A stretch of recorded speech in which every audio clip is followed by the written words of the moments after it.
সকল অনুরোধ জানাচ্ছি।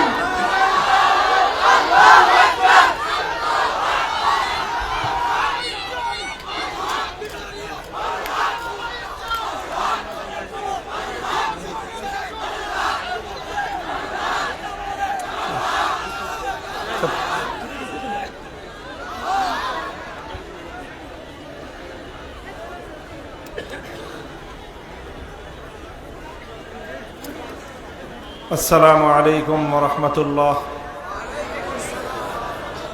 إن الحمد لله نحمده ونستعينه ونستغفره ونؤمن به ونتوكل عليه ونشهد أن لا إله إلا الله وحده لا شريك له ونشهد أن سيدنا ومولانا محمدا عبده ورسوله صلى الله تعالى عليه وعلى آله وأصحابه وبارك وسلم تسليما كثيرا. أما بعد فأعوذ بالله من الشيطان الرجيم. بسم الله الرحمن الرحيم. الذين إن مكناهم في الأرض أقاموا الصلاة وآتوا الزكاة وأمروا بالمعروف ونهوا عن المنكر ولله عاقبة الأمور. بارك الله لنا ولكم في القرآن العظيم ونفعنا وإياكم بالآيات والذكر الحكيم. اللهم صل على محمد وعلى آل محمد كما صليت على إبراهيم وعلى آل إبراهيم إنك حميد مجيد. اللهم بارك على محمد وعلى آل محمد كما باركت على إبراهيم وعلى آل إبراهيم إنك حميد مجيد. ইত্তেফাকুল মাদারিসিল কওমিয়া মোহাম্মদপুরের উদ্যোগে আয়োজিত 2 দিনব্যাপী আজিমুশান মাহফিলের শেষ দিবসের সর্বশেষ অধিবেশনে সম্মানিত সভাপতি উপস্থিত, হযরতে উলামায়ে ইকরাম, ইত্তেফাকুল মাদারিসের দায়িত্বশীল জিম্মাদার হযরত, সমবেত বিভিন্ন কওমি মাদ্রাসা থেকে আমার প্রাণপ্রিয় তালেবে ইলম ছাত্র বন্ধুগণ, সম্মানিত এলাকাবাসী, আল্লাহ পাক রব্বুল আলামিনের মেহেরবানি, হযরত মুহাম্মদুর রাসূলুল্লাহ সাল্লাল্লাহু আলাইহি ওয়াসাল্লামের নামে নামকৃত এই এলাকা মোহাম্মদপুর, রাজধানী ঢাকার বুকে এই সকল মাদ্রাসাগুলোর বদৌলতে ব্যাপকভাবে ইসলামের চর্চা, ইসলামের প্রভাব এবং একটি সুন্দর ধর্মীয় পরিবেশ এখানে বিরাজমান। আল্লাহ পাক রব্বুল আলামিন এই পরিবেশকে কায়েম দায়েম রাখুন। প্রতি বছর ইত্তেফাকুল মাদারিসের পক্ষ থেকে বার্ষিক এই মাহফিলের আয়োজন করা হয়ে থাকে। সেই ধারাবাহিকতায় এবারও আয়োজন চলছে। দেশের বরেণ্য উলামায়ে কেরাম, বিদগ্ধ আলোচকগণ কোরআন এবং হাদিসের আলোকে আমাদের সম্মুখে গুরুত্বপূর্ণ আলোচনা পেশ করে থাকেন, যে আলোচনার মাধ্যমে একদিকে আমাদের ছাত্ররা যেমনিভাবে উপকৃত হয়, তারা দ্বীনের বিভিন্ন দিক নিয়ে তাদের পাঠ্য পুস্তক ভিত্তিক পড়াশোনার বাইরেও কিছু জ্ঞান অর্জনের সুযোগ পায়, তদ্রূপ এলাকাবাসীর সাধারণ ধর্মপ্রাণ মানুষের কাছেও ইসলামের গুরুত্বপূর্ণ বিষয়ভিত্তিক কিছু আলোকপাত করা হয়ে থাকে।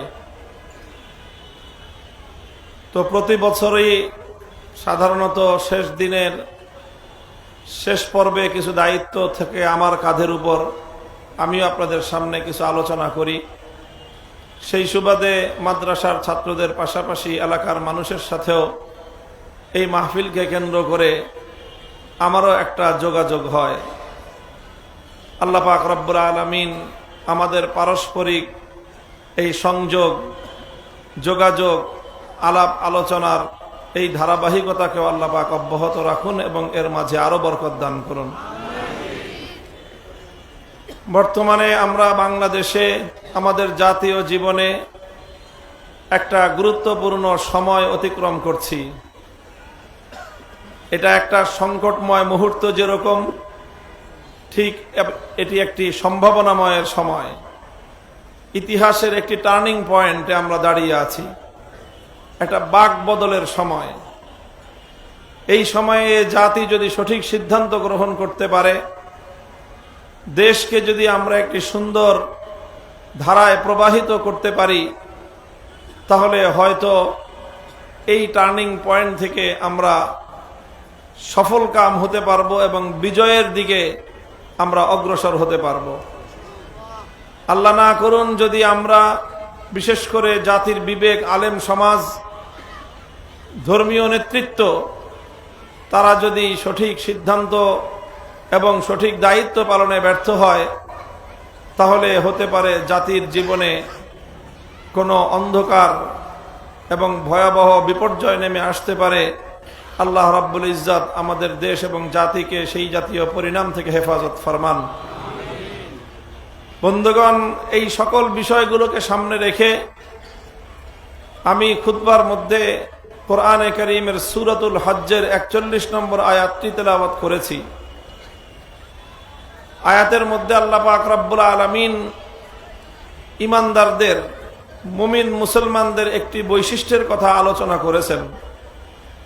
কোরআনে কারীমের বিভিন্ন জায়গায় বিভিন্ন আয়াতে মুমিনের চরিত্র, মুমিনের সিফাত, মুমিনের গুণাবলী, মুমিনের বৈশিষ্ট্য সম্পর্কে নানা জায়গায় কোরআনে কারীমের নানা আঙ্গিকে আলোচনা করা হয়েছে। কোথাও একজন মুমিন যখন আল্লাহর বান্দা হিসেবে ইবাদত করবে, তখন তার কি বৈশিষ্ট্য হবে, সেগুলো আলোচনা করা হয়েছে। কোথাও আল্লাহর বান্দা হিসেবে, আল্লাহর গোলাম হিসেবে মুমিনের পারফরমেন্স কেমন হওয়া উচিত, সেই জাতীয় আলোচনা করা হয়েছে। قد أفلح المؤمنون الذين هم في صلاتهم خاشعون, একটার পরে একটা মুমিনের গুণ নিয়ে আলোচনা করা হয়েছে। وعباد الرحمن الذين يمشون على الأرض هونا, এইভাবে আল্লাহর বান্দাদের বৈশিষ্ট্য আলোচনা করা হয়েছে। আমি যে আয়াতটুকু তেলাওয়াত করেছি, ছোট্ট আয়াত সূরাতুল হজ্জের, এখানেও আল্লাহ পাক রব্বুল আলামিন ইমানদারদের কিছু বৈশিষ্ট্যের কথা আলোচনা করেছেন এবং সেটা একটা বিশেষ অবস্থার বৈশিষ্ট্য, বিশেষ একটা পরিস্থিতির বৈশিষ্ট্য। আল্লাযীনা ইম্মাক্কান্নাহুম ফিল আরদি আকামুস সালাতা ওয়া আতাউয যাকাতা ওয়া আমারু বিল মা'রুফি ওয়া নাহাউ আনিল মুনকার ওয়ালিল্লাহি আকিবাতুল উমুর। আল্লাহ বলেন যে ইমানদার তো তারা, এই আয়াতের আগে, এটি 41 নম্বর আয়াত সূরাতুল হজ্জের, 40 নম্বর, 39 নম্বর, 38 নম্বর আয়াতগুলোতে আল্লাহ পাক রব্বুল আলামিন জিহাদের ময়দানে মুমিনের বৈশিষ্ট্য কি হবে সেগুলো আলোচনা করেছেন। যে মুমিনকে যখন আল্লাহর দ্বীনের জন্য জিহাদ করতে বলা হয়, তখন মুমিনরা কি পারফরমেন্স দেখায়, কেমন ভূমিকা পালন করে, সেগুলো আলোচনা করতে করতে 41 নম্বর আয়াতে এসে আল্লাহ বলছেন যে এই সংগ্রাম, এই সাধনা, এই লড়াই, এই সংঘাত, এই সব কিছুর মাধ্যমে আল্লাহ রাব্বুল আলামিন যদি ঈমানদারদেরকে বিজয় দান করেন, তো সেই বিজয়ী ঈমানদারদের তাদের ভূমিকা, তাদের কার্যকলাপ কেমন হবে সেটা বলতে গিয়ে আল্লাহ বলেন, আল্লাযীনা ইম্মাক্কান্নাহুম ফিল আরদ, ঈমানদার তারা যদি আমি তাদেরকে ক্ষমতা প্রদান করি, তাহলে ক্ষমতাসীন হয়ে ঈমানদাররা কি করবে? আল্লাহ বলছেন যে তারা ক্ষমতাসীন হওয়ার পরে অগ্রাধিকারের ভিত্তিতে 4টি কাজ তারা প্রথমেই করবে। 1 নম্বর কাজ হলো আকামুস সালাত, তারা নামাজ কায়েম করবে। 2 নম্বর কাজ হলো ওয়া আতাউজ যাকাত, তারা যাকাত ব্যবস্থা বাস্তবায়ন করবে। 3 নম্বর কাজ হলো তাদের আমারু বিল মারুফ, তারা সৎ কাজের আদেশ জারি করবে। 4 নম্বর কাজ হলো ওয়া নাহাউ আনিল মুনকার, তারা অন্যায়, অসৎ কাজ, আল্লাহর নাফরমানির যাবতীয় কার্যকলাপের উপর নিষেধাজ্ঞা জারি করবে। এই হলো ঈমানদাররা ক্ষমতা পেলে তারা এই 4টি কাজ করবে। এখানে ক্ষমতার দ্বারা কোন ক্ষমতা উদ্দেশ্য? শারীরিক সক্ষমতা, না আধ্যাত্মিক সক্ষমতা, না অর্থনৈতিক সক্ষমতা? কোন ক্ষমতা বোঝানো উদ্দেশ্য?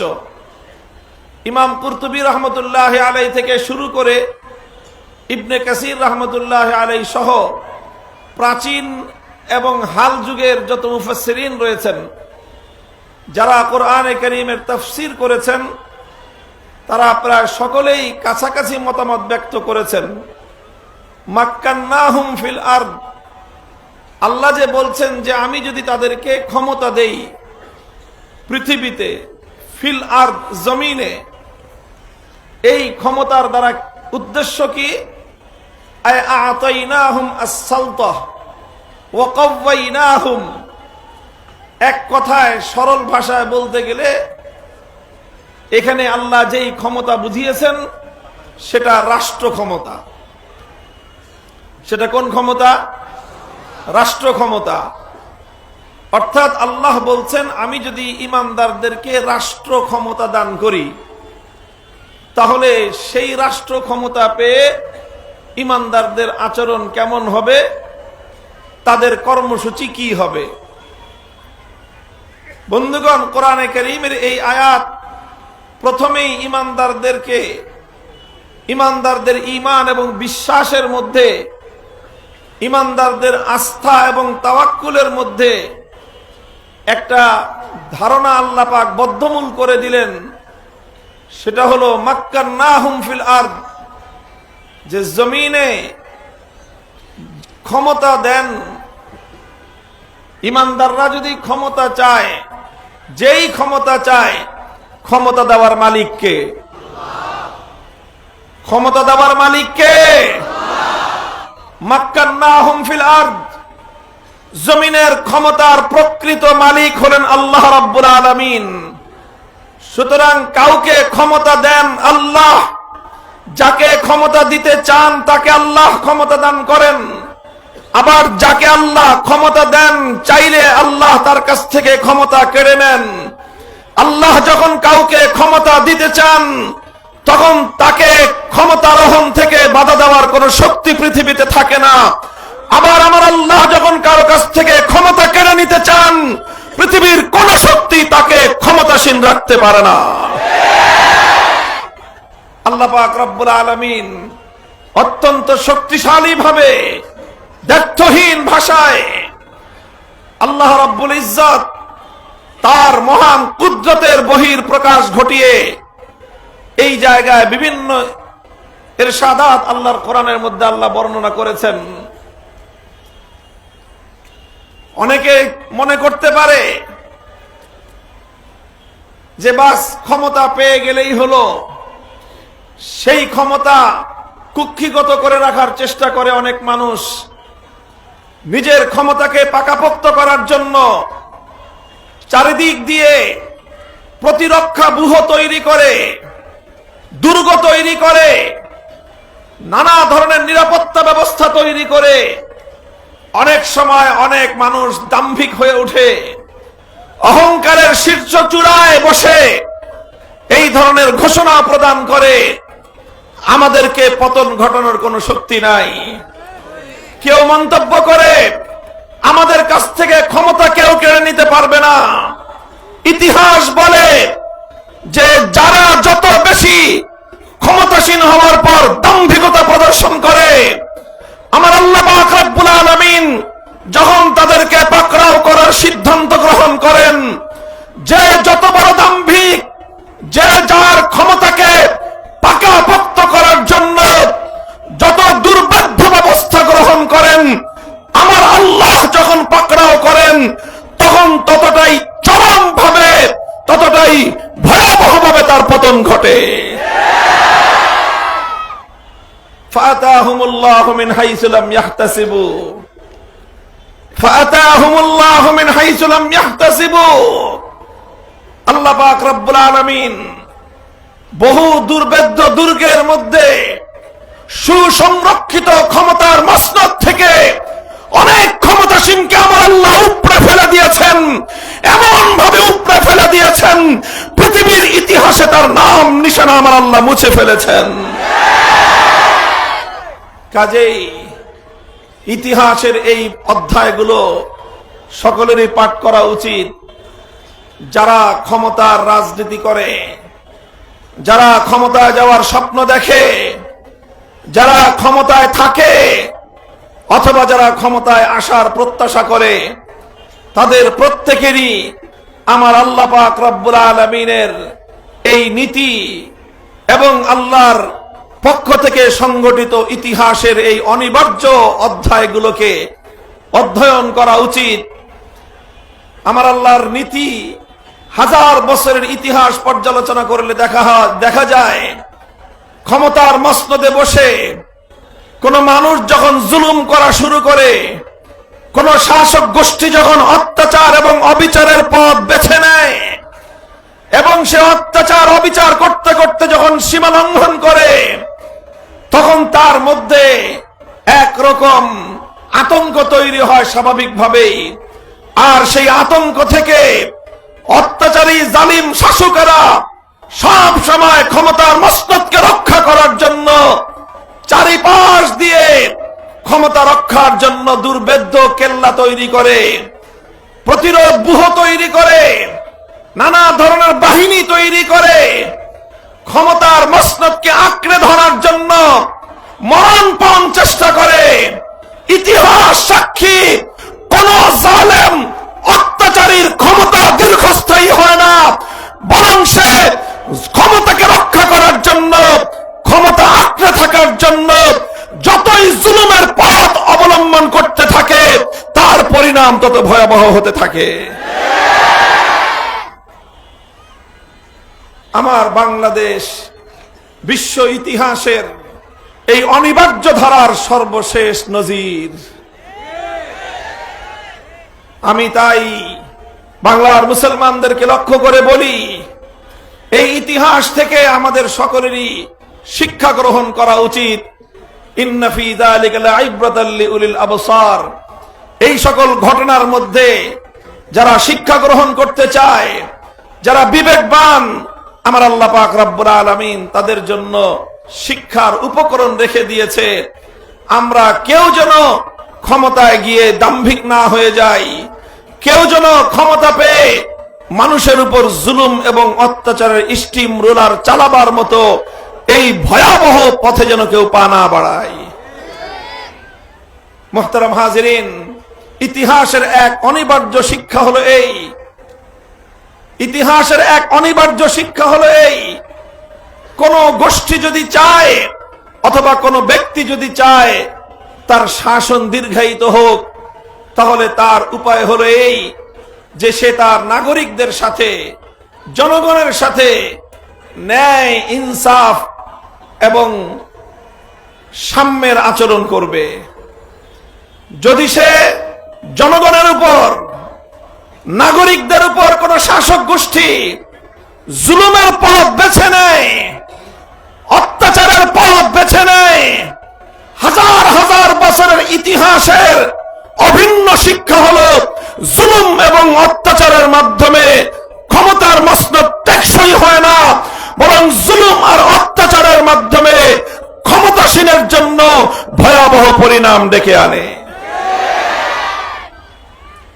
কারো যদি সেই পরিণাম দেখতে মনে চায়, এই আমাদের থেকে এখান থেকে পূর্ব দিকে 200 গজ আগালে দেখতে পারবে তার পরিণামের কিছুটা ছিটে ফোটা। আল্লাহ পাক রব্বুল আলামিন সকল ক্ষমতা প্রত্যাশী ক্ষমতাসীন সকলকে আল্লাহ এই শিক্ষা গ্রহণ করার তৌফিক দান করেন। মুহতারাম হাজিরিন, এই জায়গাটা থেকে ইসলামী রাষ্ট্রবিজ্ঞানের একটা মূল নীতি এবং দর্শনের শিক্ষা পাওয়া যায় কোরআনে কারীমের এই আয়াতের এই জায়গা থেকে। আল্লাযীনা ইম্মাক্কান্নাহুম ফিল আরদি আকামুস সালাতা ওয়া আতাউয যাকাতা ওয়া আমারু বিল মারুফি ওয়া নাহাউ আনিল মুনকার ওয়ালিল্লাহি আকিবাতুল উমুর। ক্ষমতার মালিক কে? চিৎকার করে বলেন, ক্ষমতার মালিক কে? এটাই ইসলামী রাষ্ট্রবিজ্ঞানের সর্বপ্রথম এবং সর্বপ্রধান বুনিয়াদ। ক্ষমতার মালিক হলেন আল্লাহ। মানব রচিত যতগুলো রাজনৈতিক মতবাদ রয়েছে, এই সবগুলো মতবাদের সাথে ইসলামের রাজনৈতিক মতবাদের প্রধান মতপার্থক্যটা এই জায়গায়। গণতন্ত্র বলেন, সমাজতন্ত্র বলেন, যত রাজতন্ত্র বলেন, সবগুলো তন্ত্র ক্ষমতাকে মানুষের নিরঙ্কুশ অধিকার বলে সাব্যস্ত করেছে। আল্লাহর কোরআন বলে যে না, পৃথিবীর রাষ্ট্র ক্ষমতা, জমিনের ক্ষমতা মানুষের নিরঙ্কুশ মালিকানাধীন নয়, বরং এই ক্ষমতার প্রকৃত মালিক হলেন আল্লাহর পক্ষ থেকে। যারা ক্ষমতাসীন হয়, যারা সরকার হয়, রাষ্ট্র পরিচালনার দায়িত্ব যারা পায় নির্দিষ্ট প্রক্রিয়ার মাধ্যমে, তারা আল্লাহর প্রতিনিধি হিসেবে আল্লাহর বান্দাদের উপর শাসন কার্যক্রম পরিচালনা করে। তারা প্রকৃত ক্ষমতার মালিক নয়, ক্ষমতার প্রকৃত মালিক হলেন আল্লাহ। সরকার হলো আল্লাহর পক্ষ থেকে প্রতিনিধি হিসেবে মানুষের উপর শাসন কার্য পরিচালনা করে। এটা মৌলিক পার্থক্য, মালিকানা সত্ত্বের পার্থক্য। আল্লাহ পাক রব্বুল আলামিন ক্ষমতা দেওয়ার মালিক এবং জমিনের মালিক আল্লাহ। এই জন্য কোন সরকারের পক্ষে আমি এর দৃষ্টান্ত দিয়ে থাকি, যেমন নাকি একটা প্রতিষ্ঠান, ব্যবসা প্রতিষ্ঠান, মিল, কলকারখানা, ফ্যাক্টরি, দোকানপাট, এগুলোর মধ্যে একটা মালিক পক্ষ থাকে, আর সার্বিক কার্যক্রম পরিচালনা করার জন্য মালিকের পক্ষ থেকে নিয়োজিত কিছু কর্মচারী থাকে, বিশেষ করে একজন ম্যানেজার থাকে। বড় প্রতিষ্ঠান হলে একজন কি থাকে? ম্যানেজার। তো দেখা যায় প্রতিষ্ঠানের যাবতীয় কার্যকলাপ সবই ম্যানেজার পরিচালনা করে, ম্যানেজার তত্ত্বাবধান করে। কারো কাছ থেকে কিছু কিনতে হলে ম্যানেজার কিনে, কারো কাছে কিছু বিক্রি করতে হলে ম্যানেজার বিক্রি করে, কাউকে চেক দিতে হলে ম্যানেজার দেয়, ব্যাংক ব্যালেন্স সব কিছুই ম্যানেজার পরিচালনা করে। সব ম্যানেজার পরিচালনা করলেও ম্যানেজারকে এই কথা মনে রাখতে হয় যে আমি যতই তৎপরতা পরিচালনা করি, আমি এই প্রতিষ্ঠানের মালিক নই, আমি হলাম মালিকের আজ্ঞাবাহী, তার একজন নিয়োজিত ব্যক্তি। কোন ম্যানেজার যদি এই জায়গাটায় ভুল করে বসে, সে যদি নিজেই নিজেকে এই প্রতিষ্ঠানের মালিক বলে গণ্য করতে শুরু করে, আর প্রকৃত মালিকের নির্দেশনা উপেক্ষা করে যদি সে এই ব্যবসা প্রতিষ্ঠানে কার্যকলাপ পরিচালনা করে, তাহলে 2 দিন পরে দেখা যাবে মালিক ওই ম্যানেজারকে ঘাড় ধাক্কা দিয়ে এই প্রতিষ্ঠান থেকে অপসারণ করে দেয়। তো একটা প্রতিষ্ঠানে ম্যানেজারের যেই ভূমিকা, আল্লাহর এই পৃথিবীতে ইসলামী রাষ্ট্রবিজ্ঞানের আলোকে সরকারগুলোরও সেই ভূমিকা। ম্যানেজার যেরকম তার প্রতিষ্ঠানের মধ্যে নিজস্ব কোনো আইন পরিচালনা করবার অধিকার রাখে না, বরং মালিকের অনুমোদিত আইন এবং রুলস গুলোই তাকে অ্যাপ্লাই করতে হয়, ঠিক তদ্রূপ এই পৃথিবীর কোন রাষ্ট্র, কোন সরকার, পৃথিবীর কোন শাসক নিজের পক্ষ থেকে আইন তৈরি করে জনগণের উপর চাপিয়ে দেওয়ার অধিকার রাখে না, বরং আল্লাহর বান্দাদেরকে শাসন করবার জন্য আমার আল্লাহ যেই রুলস, যেই রেগুলেশন, যেই আইন, যেই নীতিমালা, যেই বিধিমালা আল্লাহ মালিক হিসেবে প্রদান করেছেন সরকার এবং শাসককে ম্যানেজার হিসেবে, সেটাই বাস্তবায়ন করতে হবে। এর এক চুল পরিমাণ ব্যত্যয় করবার অধিকার কোন সরকার, কোন শাসক, কোন রাষ্ট্রপ্রধানের নাই। এই শিক্ষাটা পাওয়া গেল। এই বিষয়টা প্রমাণিত হয় কোরআনের এই আয়াতের প্রথম শব্দ থেকেই, মাক্কান্নাহুম ফিল আরদ, ক্ষমতা দেওয়ার মালিককে। আমাদের শাসকবর্গ সাধারণত যারা শাসন ক্ষমতা পরিচালনা করেন, তারা মুখে মুখে আল্লাহর নাম নেন ঠিক, আল্লাহর নাম নেন ঠিক, কিন্তু তারা এই প্রকৃত আল্লাহর মালিকানার মর্মার্থ তারা জমিনে বাস্তবায়ন করেন না। তারা আল্লাহর বিধানের বিপরীত বিধান তৈরি করেন, আল্লাহর হুকুমের খেলাফ তারা হুকুম করেন, তারা আল্লাহর আইনের বিরুদ্ধে আইন তৈরি করেন। আর এটা আল্লাহর আইনের বিরুদ্ধে আইন তৈরি করা ক্ষমতাসীনদের পক্ষ থেকে সাধারণ কোন অপরাধ নয়, বরং এটা হলো এই পৃথিবীতে সবচেয়ে বড় জঘন্য অপরাধ। এটার নামই হলো খোদাদ্রোহিতা। হে জনগণ, যারা ইসলামকে বিশ্বাস করি, আমরা আল্লাহর কোরআনকে যারা আমরা বিশ্বাস করি, আমাদের আজ এই বিষয়ে বদ্ধপরিকর হওয়া উচিত, আমাদের এই বিষয়ে দৃঢ় প্রতিজ্ঞ হওয়া উচিত। আমাদের এই জমিনে আল্লাহর মালিকানাধীন এই ভূমিতে আল্লাহর আইনের বিরুদ্ধে, আল্লাহর বিধানের বিরুদ্ধে যারা আইন এবং বিধান তৈরি করে, এমন কোন খোদাদ্রোহী যেন আমাদের কাঁধের উপর বসে বসে শাসন কার্য পরিচালনা করতে না পারে, তার ব্যাপারে সোচ্চার হওয়ার সময় এসেছে।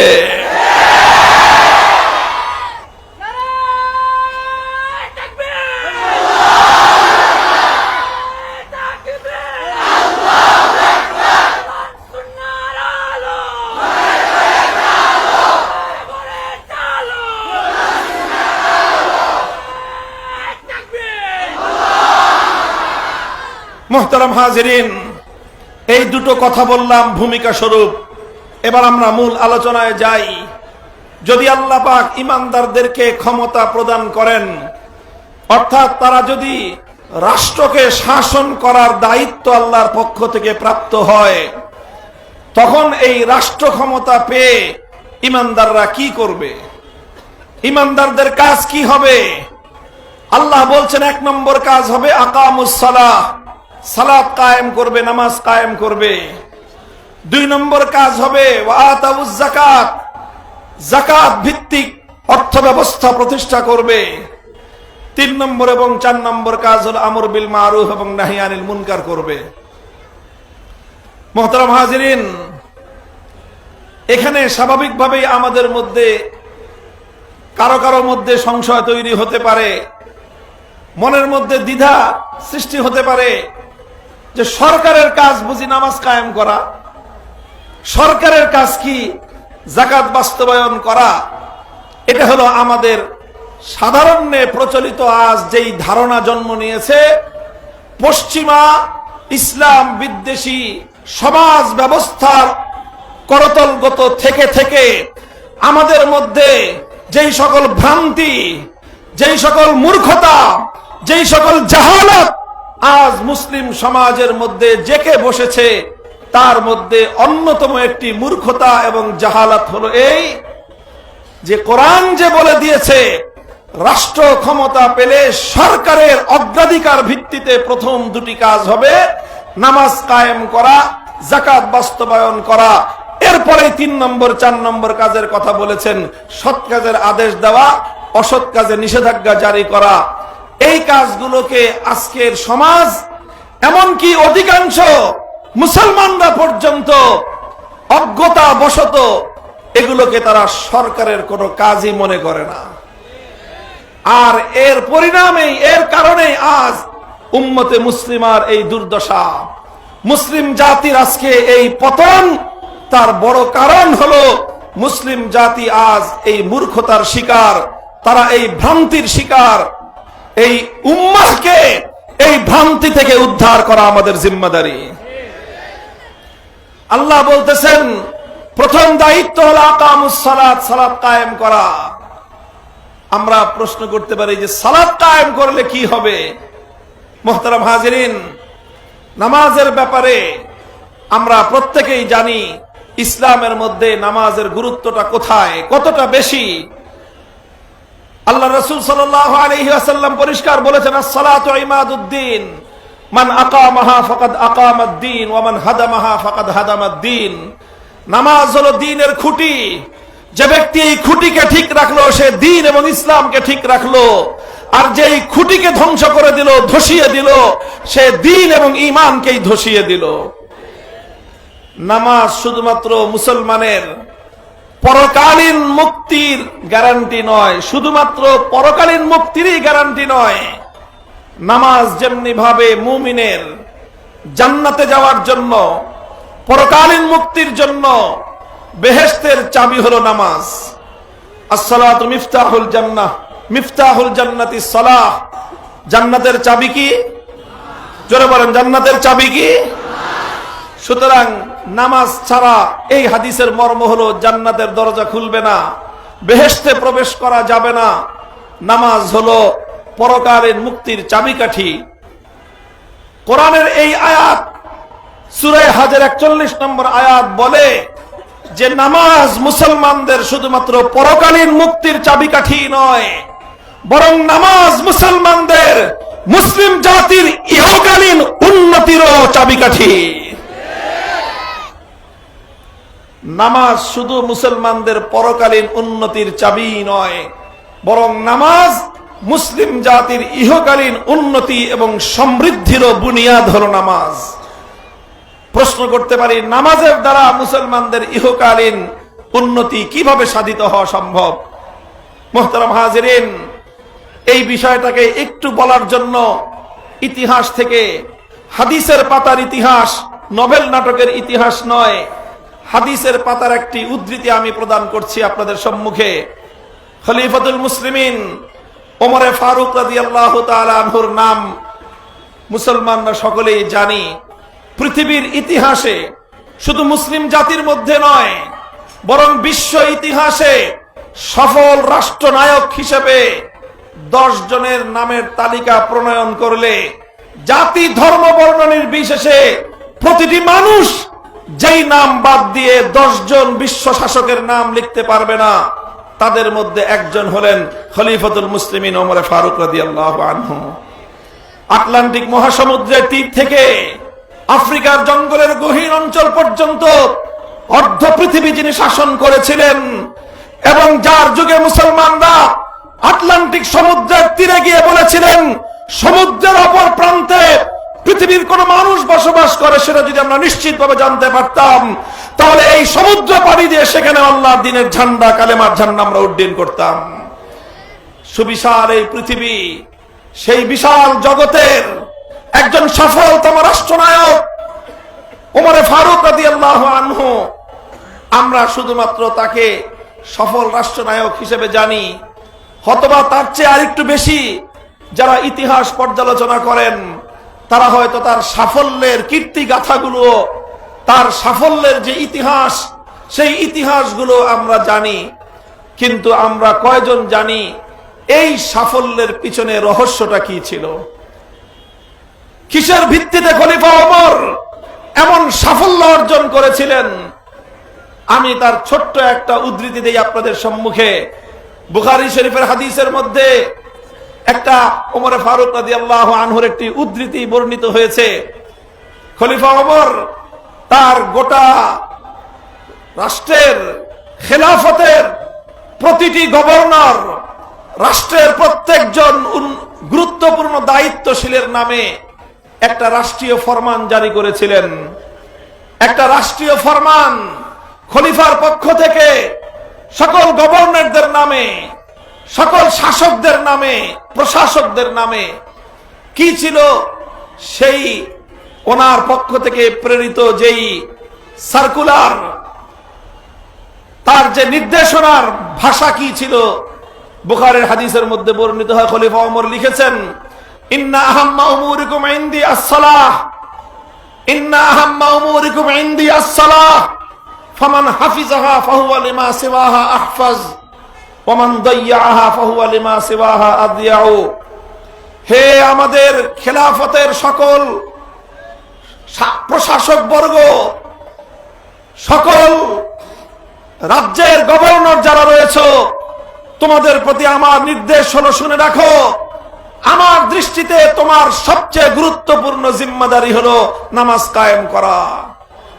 ইন্না আহাম্মা উমুরিকুম ইনদি আস-সালাহ, তোমাদের সবচেয়ে গুরুত্বপূর্ণ কাজ হলো আমার কাছে নামাজ কায়েম করা। যেই গভর্নর, যেই প্রশাসক নামাজকে যথাযথভাবে কায়েম করবে, নামাজকে যথাযথভাবে সংরক্ষণ করবে, ফাহুয়া লিমা সিওয়াহা আহফাজু, সে রাষ্ট্রের প্রতিটি দায়িত্ব এর চেয়ে আরো সুচারুরূপে আঞ্জাম দিতে সক্ষম হবে।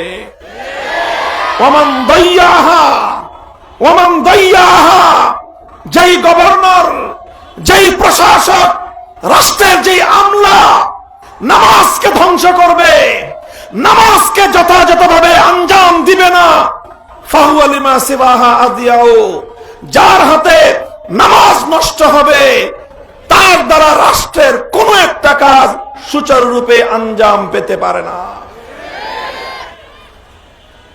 যে নামাজ সুন্দরভাবে কায়েম করে না, প্রশাসন সুন্দরভাবে সে চালাতে পারবে না।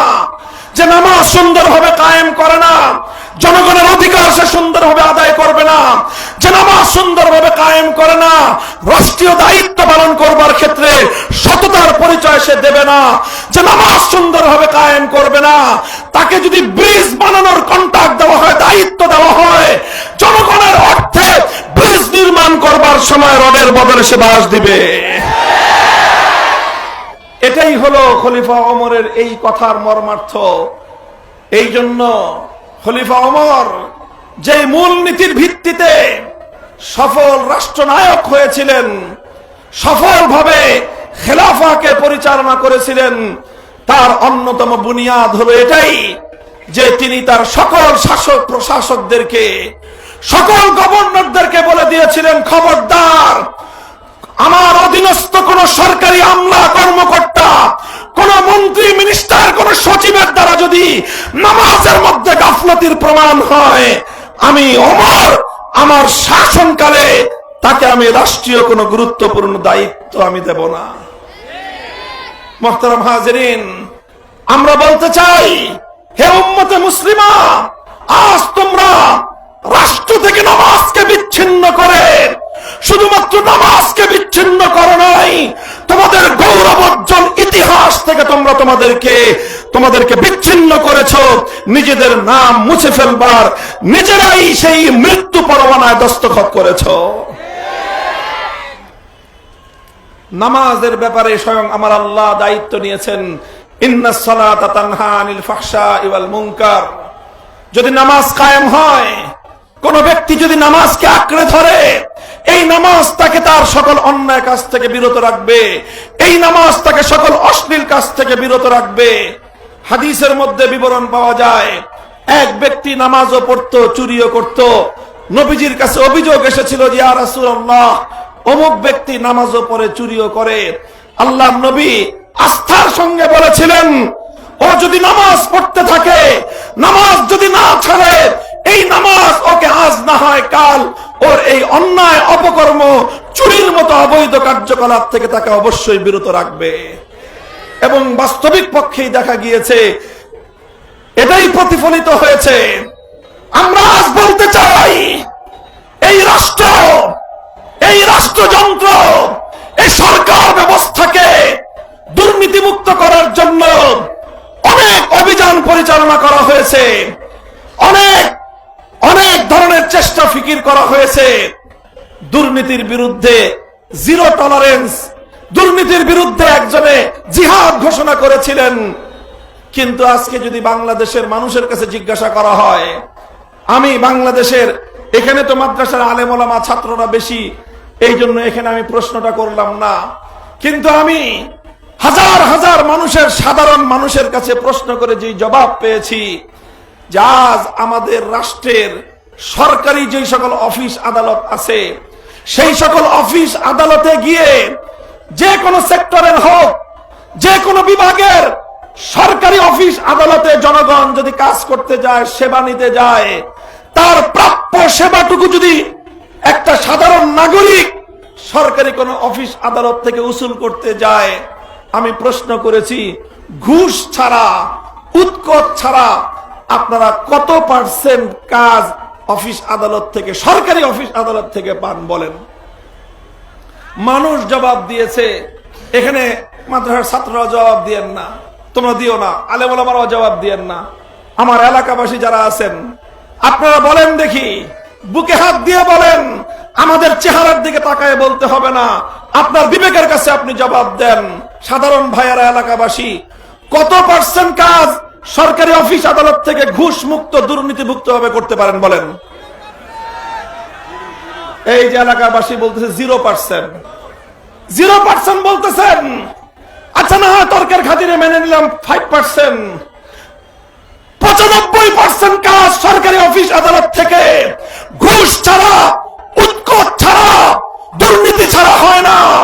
আমি আল্লাহর কোরআনের উপর বিশ্বাস থেকে চ্যালেঞ্জ করে বলতে পারি, আমার রাষ্ট্রের সরকারি অফিস আদালত গুলোতে রাষ্ট্রীয়ভাবে যদি প্রত্যেক জিম্মাদারের জন্য নামাজ কায়েম করবার কোরআনী খোদাই বাধ্যতামূলক নির্দেশ জারি করা হয়, 0% দুর্নীতি মুক্ত আমরা সরকার ব্যবস্থা উপহার দিতে পারবো।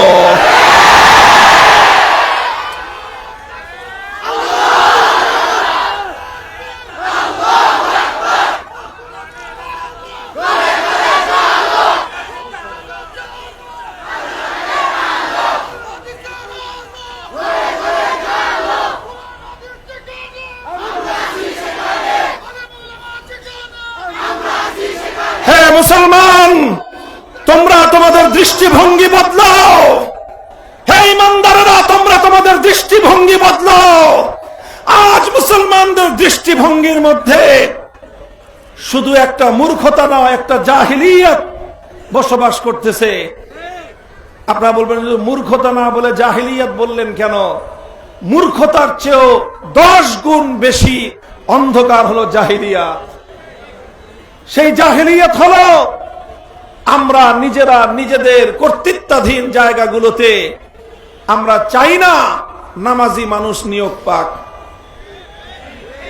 আপনি মিল কলকারখানার ফ্যাক্টরির মালিক, আপনি গার্মেন্টসের মালিক, আপনি একটা ব্যবসা প্রতিষ্ঠানের মালিক, আপনি আপনার প্রতিষ্ঠানের মিল কলকারখানার ফ্যাক্টরির সকল কর্মকর্তা কর্মচারীদের জন্য বাধ্যতামূলক নামাজের নির্দেশ জারি করেন।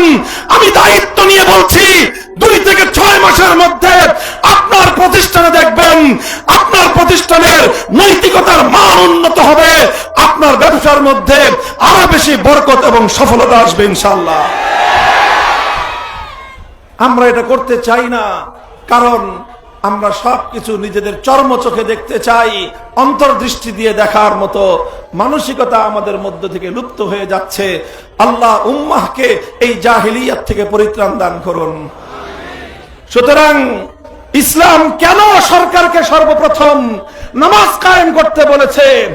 সরকারকে এজন্যই নামাজ কায়েম করতে বলেছে কারণ সরকারের সর্বপ্রধান দায়িত্ব রাস্তাঘাট নির্মাণ করা নয়, সরকারের প্রধান দায়িত্ব ব্রিজ কালভার্ট নির্মাণ করা নয়, সরকারের প্রধান দায়িত্ব মিল ফ্যাক্টরি তৈরি করা নয়। একটা রাষ্ট্র, একটা জাতিকে সফল হতে হলে সবচেয়ে গুরুত্বপূর্ণ সেক্টরের নাম হলো ম্যান পাওয়ার।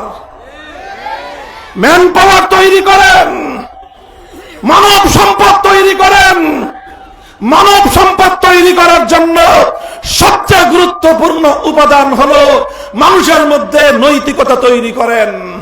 মানুষের মধ্যে আল্লাহর ভয় তৈরি করেন।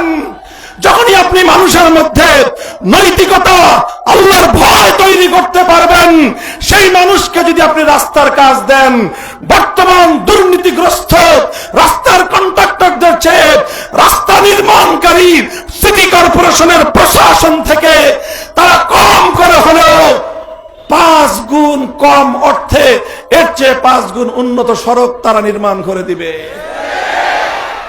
তারা এর চেয়ে অল্প খরচে, অল্প ব্যয়ে রাষ্ট্রের সকল সম্পদগুলোকে আমানত মনে করে জাতির কল্যাণে ব্যয় করবে।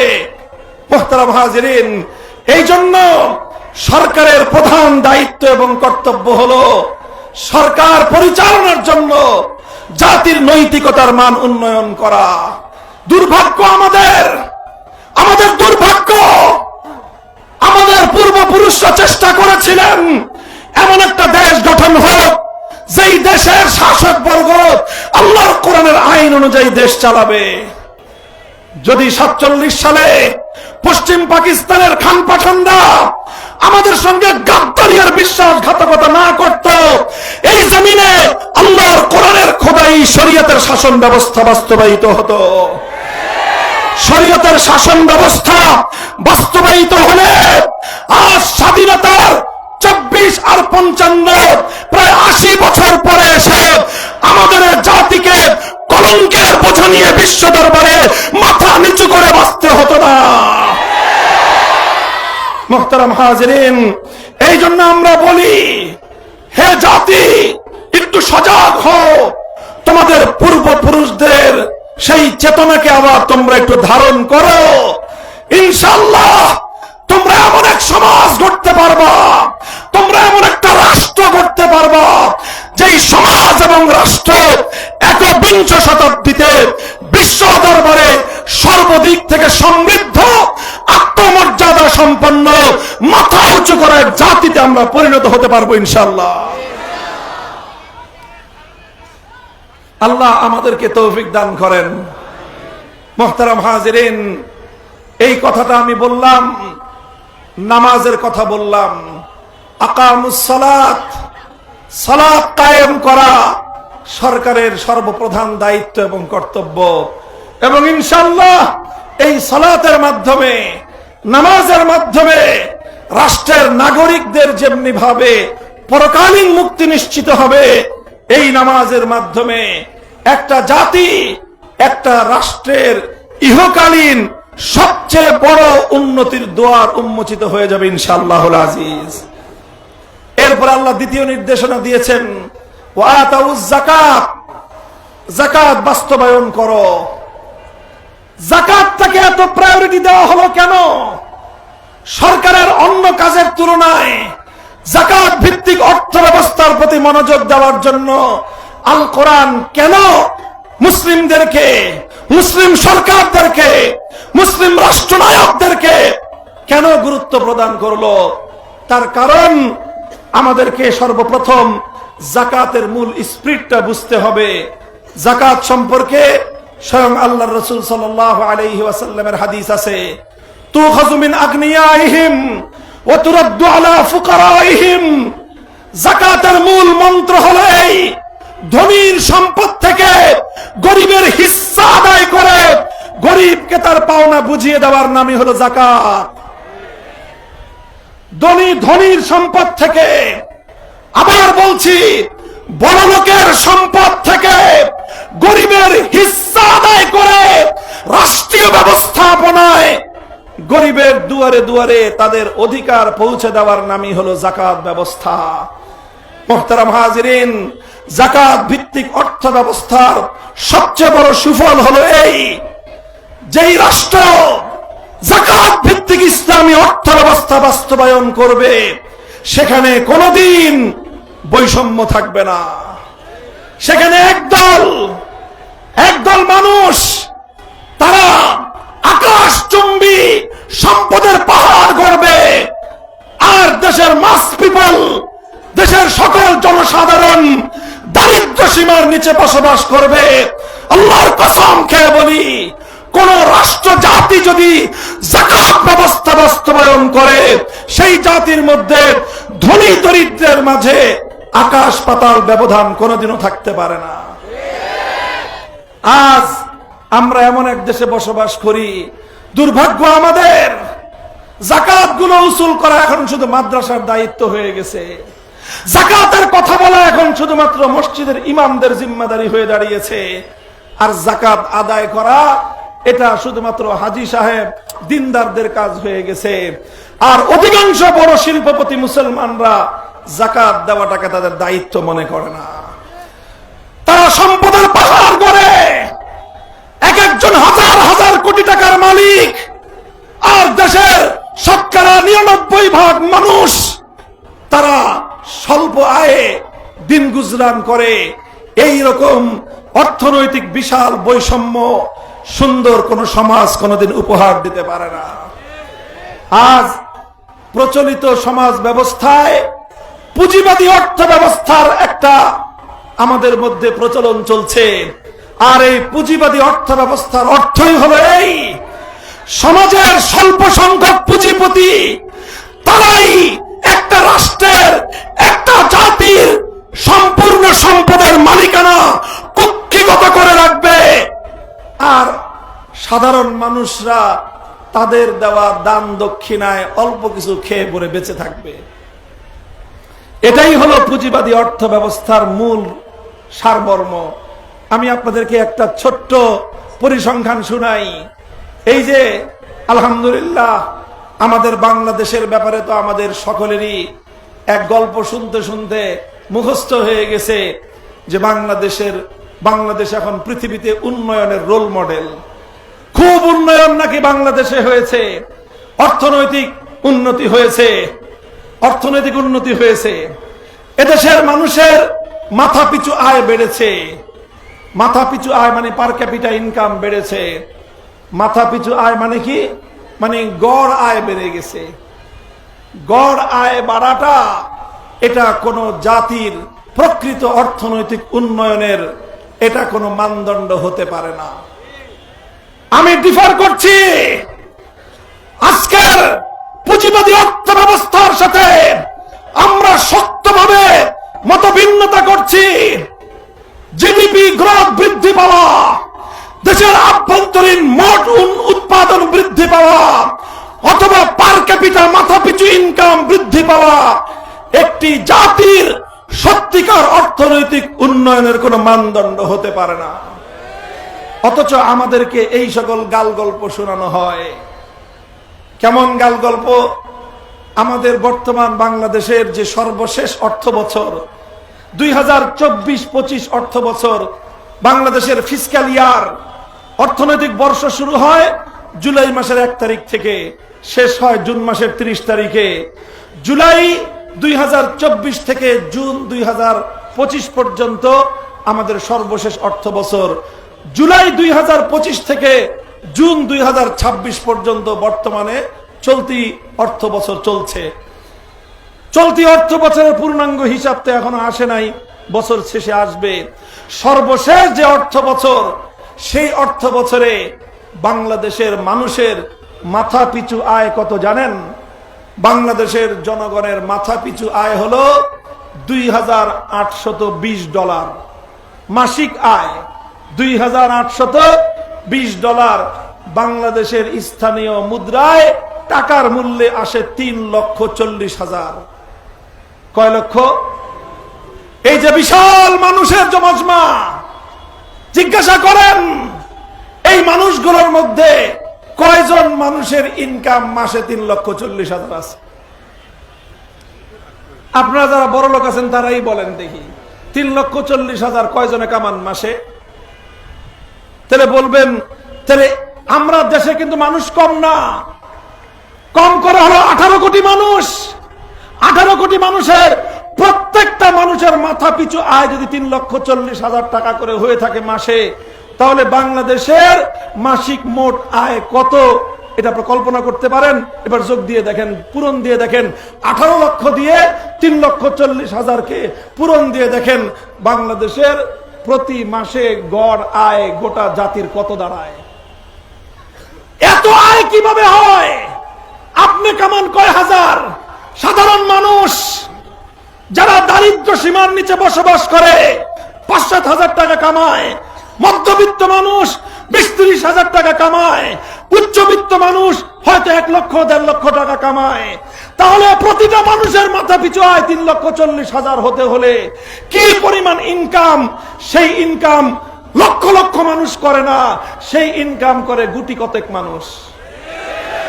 অল্প কয়েকজন মানুষের এই পরিমাণ ইনকাম যে আমাদের বাকিদের ৫,০০০, ১৫,০০০, ২০,০০০, ১ লাখ এই সবটাকে গড়ে ৩,৪০,০০০ পরিণত করতে হলে সেই হাতে গোনা অল্প কিছু মানুষের ইনকাম কি পরিমাণ হওয়া লাগে এবার চিন্তা করে দেখেন।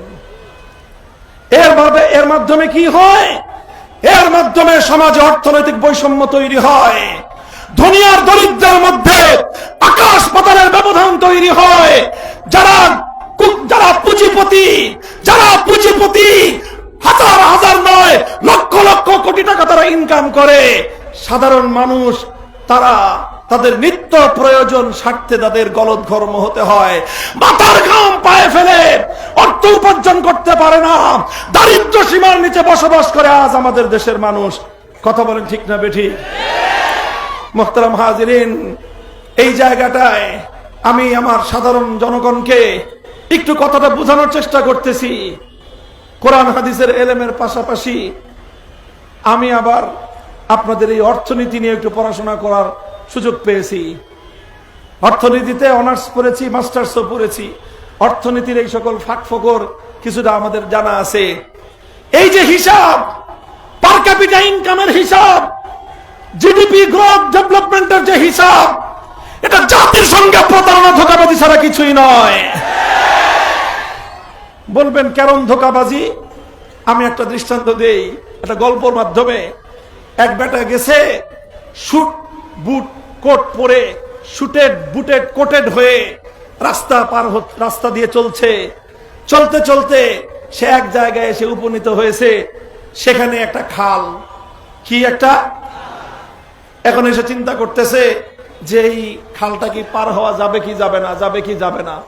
তো পাশে একজন কৃষক কাজ করতেছে ক্ষেতের মধ্যে, এরা ডাক দেবে, এই কৃষক চাষা ভুষে দিকে আসো, এই খাল কি পার হওয়া যাবে? এখানে আমার ঠাই হবে? তো চাষা বলে যে না, এই খালের অনেক পানি, পার হতে পারবেন না। তখন বলে অনেক পানি, তুমি জানলা কেমনে? তুমি কি অর্থনীতির হিসাব নিকাশ জানো? তুমি কি অঙ্কের হিসাব নিকাশ জানো? কয় না, আমি অত কিছু জানি না, আমি জানি খালি পার হইতে পারবেন না। তোমার ওই জানা দিয়ে হবে না, আমি সিস্টেম শিখাই তোমাকে। কি সিস্টেম শিখাইবেন? কয় তুমি এই খালের পানি মাপো। মাঝখানে মাপলো, কয় হাত? বলে 5 হাত। এবার ওই পারে মাপো, ওই পারে একটু মাপছে, কয় হাত? বলে 1 হাত। এই পারে মাপো, মাপছে, এই পারেও কয় হাত? কয় 1 হাত। এবার দেখো নিয়ম হলো 3 জায়গা থেকে তুমি স্যাম্পল নিছো, এবার এই 3 স্যাম্পলকে যোগ দাও, 5 যোগ 1 যোগ 1 কত হলো? 7। এবার এই 7কে তুমি 3 দিয়ে ভাগ দাও, গড় করো। 7কে 3 দিয়ে ভাগ দেওয়ার পরে দাঁড়াইছে 2.25 এর একটু বেশি। তার মানে এই খালের মধ্যে গড় পানি আছে 2.25 হাত। এখন সে তার নিজের পায়ের থেকে মাপে, দেখে যে 2.25 হাত, হাঁটু পর্যন্ত। বেটা জ্ঞান অর্জন করলি না, মূর্খতার অন্ধকারে বসে থাকলি। এই খালের মধ্যে 2.25 হাত পানি আছে গড়ে, সুতরাং খাল পাড়ি দেওয়া কোনো ব্যাপারই না। এখন বলেন অঙ্কের হিসাবের মার পেছে 2.25 হাত পানি গড় হিসাব বের করে যদি এবার খাল পাড়ি দেওয়া শুরু করে, খালের মধ্যখানে গিয়ে এই বেটা মরবে না বাঁচবে? কেন মরবে? গড় পানি তো 2.25 হাত। ভাই গড় পানি তোমার 2.25 হাত থাকো, পানি এত গড়ের হিসাব বুঝে না। খালের মধ্যখানে 5 হাত পানিতে তোমার ঠাই হবে না, পানির মধ্যে ডুবে চুবনি খেয়ে তোমাকে করুণ পরিণামের শিকার হওয়া লাগবে। আজ আমাদেরকে গড় হিসাব শোনানো হয়, উন্নয়নের গাল গল্প শোনানো হয়। আমার দেশের সাধারণ মানুষকে 3,40,000 টাকা মাসিক গড় ইনকামের হিসাব শোনানো হয়। এই 3,40,000 গড় হিসাব হয় কেমনে জানেন? অর্থনীতিতে আমরা আরেকটা কথা পড়েছি, এটা শুনলে আপনি আশ্চর্যান্বিত হয়ে যাবেন। পুঁজিবাদী অর্থ ব্যবস্থার যে অর্থনীতি, ইকোনমিক্সের যে সাবজেক্ট আছে, সেখানে কেউ যদি চুরি করে টাকা কামাই করে, এটাকেও ইনকামের মধ্যে দেখানো যায়। কেউ যদি দুর্নীতি করে টাকা কামাই করে, এটাও তার ইনকামের মধ্যে আসে। এবার দুয়ে দুয়ে মিলান, 4 মিলে যাবে। বাংলাদেশের পার ক্যাপিটা ইনকাম এত বাড়ে কেমনে? এত বাড়ে এইভাবে যে 18 কোটি মানুষের যাবতীয় সম্পদ 18 জন মানুষ চুরি করে খায়। 18 কোটি মানুষের মাথার ঘাম পায়ে ফেলানো ট্যাক্সের পয়সা দিয়ে তিল তিল করে রাষ্ট্রের যে সম্পদ জমা হয়, সেই সম্পদ ডিজিটাল কায়দায় কেন্দ্রীয় ব্যাংক থেকে কলমের খোঁচা দিয়ে চুরি করে নিয়ে যায়। 18 কোটি মানুষের কষ্টার্জিত সম্পদ চুরি করে, দুর্নীতি করে অল্প কিছু মানুষ লক্ষ কোটি টাকার মালিক হয়। আর এইভাবেই তাদের ইনকাম গড় করলে সবার ইনকাম 3,40,000 হয়ে যায়। বলবেন উপায় কি? ভাই, মুক্তির একটাই উপায়, কাইলা ইয়াকুনা দুলাতান বাইনাল আগনিয়াই মিনকুম, কাইলা ইয়াকুনা দুলাতান বাইনাল আগনিয়াই মিনকুম। আল্লাহর কোরআনের অর্থ ব্যবস্থার মূল নীতি হলো এই।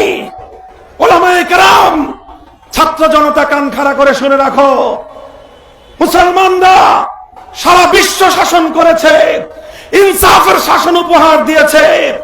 ধর্ম বর্ণ নির্বিশেষে প্রতিটি মানুষকে তার অধিকার নিশ্চিত করেছিল, যেই সকল মূল নীতির উপর ভিত্তি করে আল কোরআনের তেমন একটি কালজয়ী মূল নীতির নাম হলো কাইলা ইয়াকুনা দুলাতান বাইনাল আগনিয়াই মিনকুম।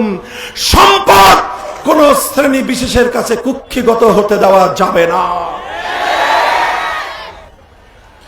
কোন শ্রেণী বিশেষের কাছে সম্পদ কুক্ষিগত হতে দেওয়া যাবে না। ইসলামের নীতি হলো ইন্না ফিল মালি লাহাক্কান সিওয়াজ যাকাত। আমরা যারা মনে করি শুধু যাকাতই দিতে হয়, সম্পদে বুঝি আর কিছু দিতে হয় না, এটা আমাদের যথাযথ জ্ঞান নয়।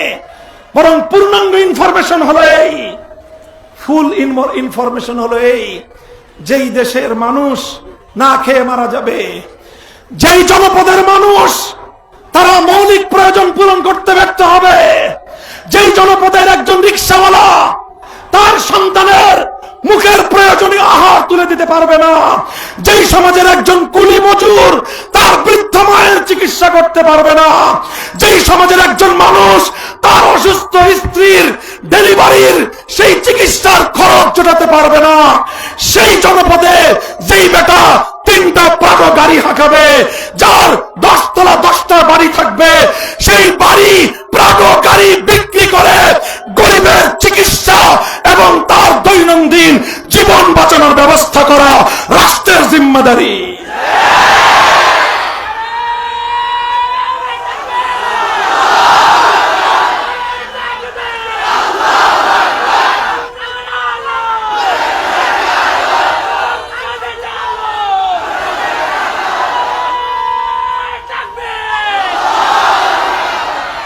ইনশাআল্লাহ দায়িত্ব নিয়ে বলছি কথা, আল্লাহর কোরআনের উপর আস্থা রেখে কথা বলছি। এই সমাজ, এই রাষ্ট্র, দেশে, জাতির জন্য আমাদের পূর্বপুরুষরা ঘাম দিয়েছে, অশ্রু দিয়েছে, ফোঁটা ফোঁটা রক্ত দিয়ে জমিনকে খরিদ করা হয়েছে। কিন্তু আমরা এই জনপদের মানুষকে তাদের প্রকৃত অধিকার দিতে পারি নাই। জুলাই মাসে শুধু বৈষম্যহীন বাংলাদেশ গড়বার স্লোগান উঠেছে, আজও বৈষম্যহীন বাংলাদেশ গড়বার ক্ষেত্রে এক কদম সামনে অগ্রসর হয় নাই। বলতে চাই, এদেশের ইসলামপন্থীদেরকে আল্লাহর কোরআনের ধারক যারা যারা ওয়াদা করতে পারে আমরা কোরআনের অর্থ ব্যবস্থা কায়েম করব, যারা প্রতিশ্রুতি দিবে আমরা আল্লাহর কোরআনের বিচার ব্যবস্থা কায়েম করব, যারা অঙ্গীকার করবে আমরা কোরআনের শাসন ব্যবস্থা কায়েম করব, তাদের হাতে ক্ষমতার মসনদ দিয়ে দেখো, এক টার্মে 5 বছরকে আমরা ব্যবহার করে 55 বছরের সকল জঞ্জাল পরিষ্কার করে এই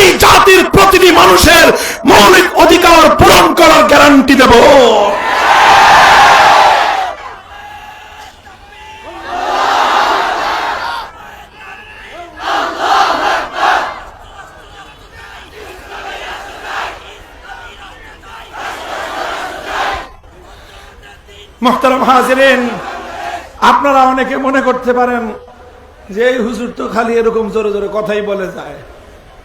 না, বিশ্বাস করেন, এগুলো আমাদের শুধু মুখের গাল গল্প নয়।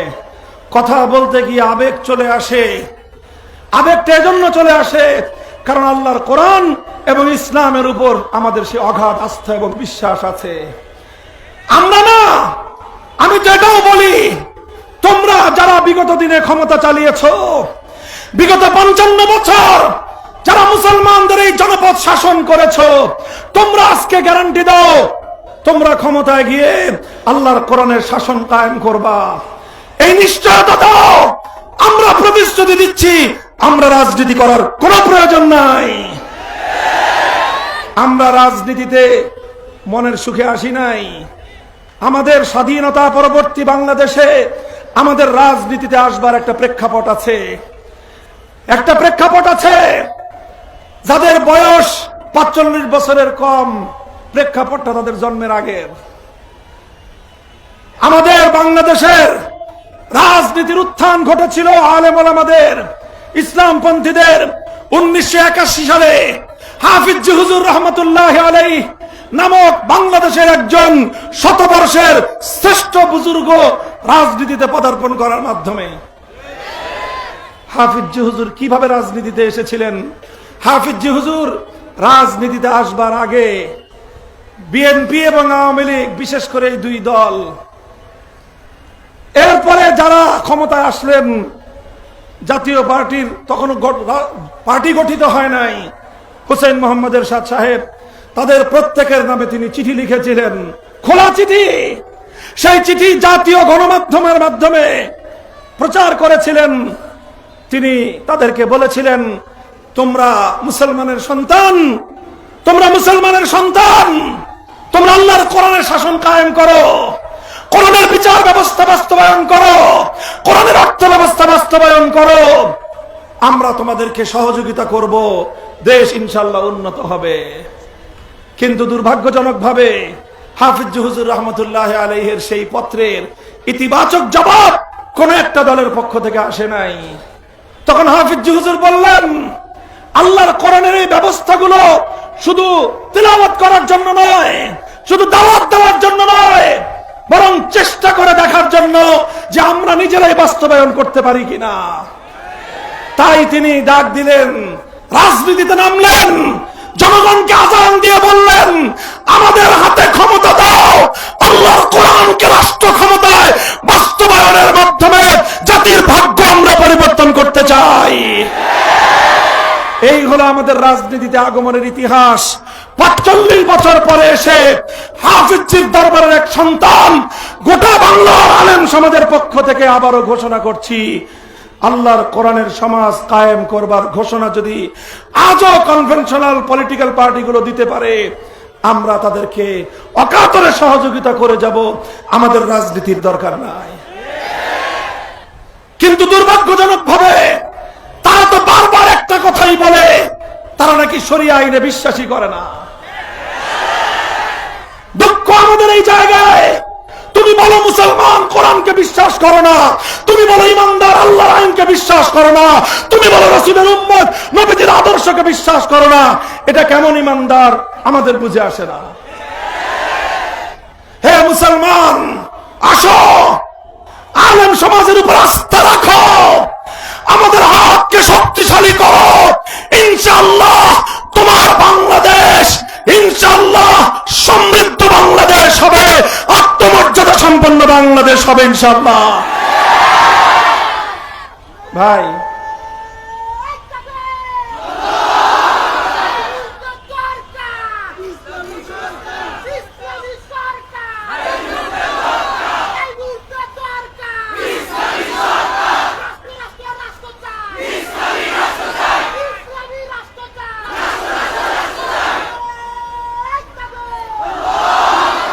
মুহতারাম হাজিরিন, এতদিন এই কথাগুলো আমরা শুধুমাত্র থিওরিটিক্যালি বলতাম।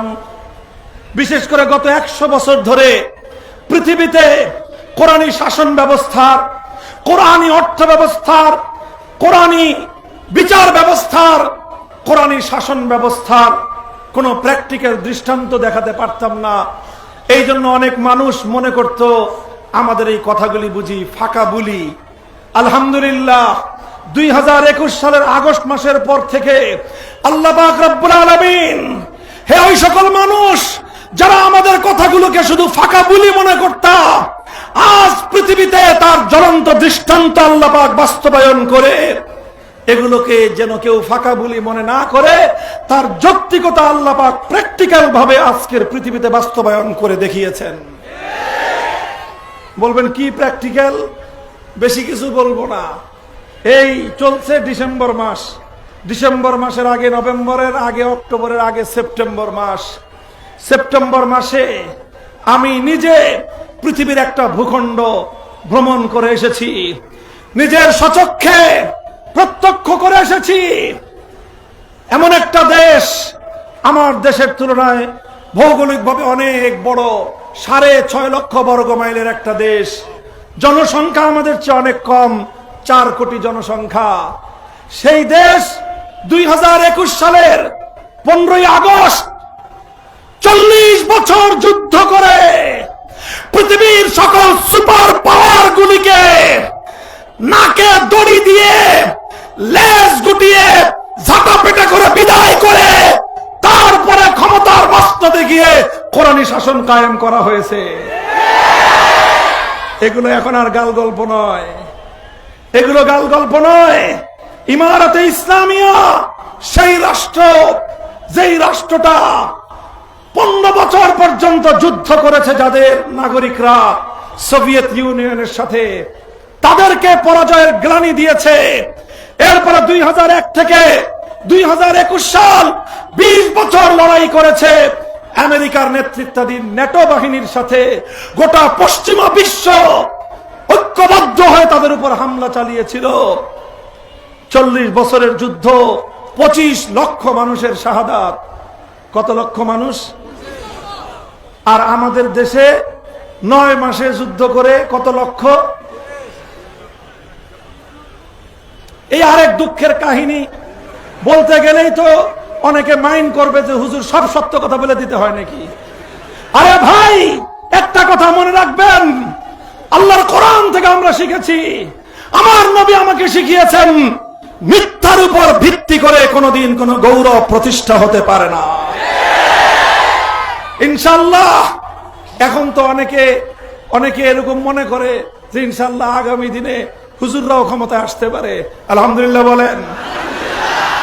আগে তো এটা মনেই করতো না, এখন যে মনে করা শুরু করেছে, আল্লাহ পাক মানুষের এই মনে করাকে কবুল করেন।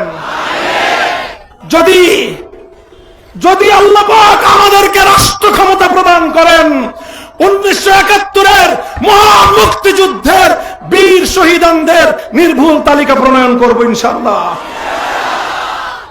মুক্তিযুদ্ধের নাম বিক্রি করে 55 বছর রাজনীতি তো কম করল না, ধান্দাবাজিও কম করো নাই, মালপানিও কম খাও নাই, কিন্তু আমার মহান মুক্তিযুদ্ধের বীর শহীদানদের একটা তালিকা তোমরা কেন প্রণয়ন করতে পারো নাই? জবাব দিতে হবে, জনতার আদালতে জবাব দিতে হবে। আমরা তো 2013 সালের শাপলা চত্বরে গণহত্যা চালিয়ে আমাদের কতগুলো ভাইকে তোমরা হত্যা করেছ। আমরা 12 বছর পর্যন্ত আমাদেরকে দৌড়ানির উপর রাখছো, দাপরানির উপর রেখেছ, আমাদের লোকগুলোকে ফেরারি রেখেছ।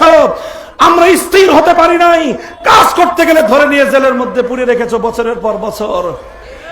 সেই অন্ধকার যুগ পার হওয়ার পর 1 বছর লাগে নাই, আমরা শাপলা চত্বরের সকল শহীদানদের না পারি, অন্তত যেই সকল শহীদানদের পরিচয় শনাক্ত করবার মতো ন্যূনতম কোনো উপকরণ বিদ্যমান ছিল, সূত্র বিদ্যমান ছিল, তাদের ডিটেইলস পরিচয় জাতির সামনে আমরা লিখিতভাবে উপস্থাপন করেছি। 2024 সালের জুলাই বিপ্লবে শহীদানদের বিস্তারিত জীবনী সহ জাতির সামনে প্রকাশ করে দেওয়া হয়েছে। কথা বলেন ঠিক না বেঠিক? তো 24 জুলাই যোদ্ধাদের যদি তালিকা প্রকাশ করা যায়, 21 সালের মোদী বিরোধী আন্দোলনের বীর শহীদানদের যদি নামের তালিকা প্রকাশ করা যায়, 13 সালের শাপলার বীর যোদ্ধাদের যদি নামের বীর মুক্তিযোদ্ধাদের, ৭১-এর মুক্তিযুদ্ধের শহীদদের নামের তালিকা প্রকাশ করতে পারেনি, জাতির জন্য এর চেয়ে বড় কলঙ্কের কিছু থাকতে পারে না। আসল কাহিনী কি জানেন? আসল কাহিনী হলো মুক্তিযুদ্ধের পরপর একটা কমিটি হয়েছিল, একটা প্রকল্প হয়েছিল শহীদদের নামের তালিকা প্রণয়ন করার জন্য। সারা দেশে তথ্য উপাত্ত যাচাই বাছাই করে তালিকার মোটামুটি করা যখন নাকি কাজ আগায় গেছে, তখন নেতাজি গেছে, ওই কতজন শহীদ পাইলি রে? আমি তো অলরেডি ঘোষণা দিয়ে দিছি ৩ মিলিয়ন। আমরা জানি না, মানুষ বলে উনি নাকি ৩ লাখ বলতে গিয়ে ভুলে ৩ মিলিয়ন বলে ফেলেছেন। এখন কথা হলো, যেহেতু নেতা ৩ মিলিয়ন বলেছেন, এরপর থেকে গোটা জাতিকে এই মিথ্যায় অভ্যস্ত করা হয়েছে, তোমরা বলবা ৩০ লক্ষ শহীদ। প্রশ্ন হলো, ৭১-এর মুক্তিযুদ্ধের সময় পাক হানাদার বাহিনীর সৈনিক সংখ্যা কত ছিল? পরের ইতিহাস আপনারা। মুহতারাম হাজিরিন, এইসব কথা বেশি খোঁচাইতে গেলে মাইন্ড করবে অনেক মানুষ। তবে এতটুকু বলি, যোদ্ধা হতো, মুক্তিযোদ্ধাদের ভাতা প্রদান করা হয়, মুক্তিযোদ্ধা পরিবারগুলোর ভাতা প্রদান করা হয়।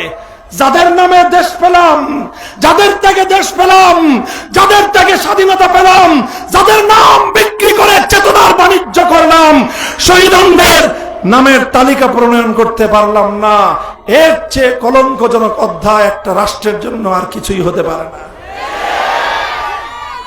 যাই হোক, কথাটা এই জন্য বললাম, আগামীতে এই মিথ্যাচার বন্ধ হওয়া দরকার। প্রকৃত প্রামাণ্য ইতিহাস বিশ্ব দরবারে উপস্থাপন করা চাই। সেই রাষ্ট্র 40 বছর যুদ্ধ করে 25 লক্ষ তাদের শহীদান, 40 বছরে 25 লাখ। 2021 সালে তারা ক্ষমতায় আসলো, 30 জনের মতো মন্ত্রী। সেই 30 জনের মন্ত্রী পরিষদের মধ্যে 28 জনই কওমি মাদ্রাসার আলেম। আর আইটা আসতে গো আল্লাহু আকবার। যারা মনে করেন যে হুজুরদেরকে দিয়ে রাষ্ট্র চলবে না, এই জন্য আবার একদল আছে, তারা ইসলাম চায় কিন্তু আবার একটু মডারেট হওয়ার চেষ্টা করেন। মনে করেন এই মোল্লা মৌলবীদেরকে দিয়ে রাষ্ট্র পরিচালনা হবে না। আমরা বলতে চাই, পৃথিবীতে পাশ্চাত্যের জীবন ব্যবস্থার মোকাবেলায় যদি ইসলাম কোরআন ভিত্তিক সত্যিকার ইসলামী রাষ্ট্র ব্যবস্থা কায়েম করার সামর্থ্য করা থাকে, এই পিওর আর খালেস নির্ভেজাল মোল্লাদেরই আছে। 30 জনের 28 জন কি মৌলবী, মোল্লা, মৌলানা এবং সব দেওবন্দি মৌলানা। পররাষ্ট্রমন্ত্রী একজন আছে, পররাষ্ট্রমন্ত্রী। এই গল্প বলতে বলতে তো অনেক লম্বা হয়ে যায়। আমাদের দেশে এক পররাষ্ট্রমন্ত্রী ছিল, অনেক উচ্চ শিক্ষিত, জাতিসংঘের বড় বড় পদে চাকরি করে এসে তাকে এনে বসানো হয়েছিল। তিনি এই জাতিকে কি উপহার দিলেন? একখানা বক্তব্য দিলেন মিডিয়ার সামনে, বললেন যে অমুক রাষ্ট্রের সাথে আমাদের সম্পর্ক স্বামী স্ত্রীর মতো। এরপরে ব্যাখ্যা দিলেন, স্বামী স্ত্রীর মতো কেমনে হলো? কয়, স্ত্রী যেরকম স্বামীকে বিনামূল্যে সেবা দিয়ে যায়, আমরাও তাদেরকে বছরের পর বছর শুধু দিয়েই গেছি আমরা।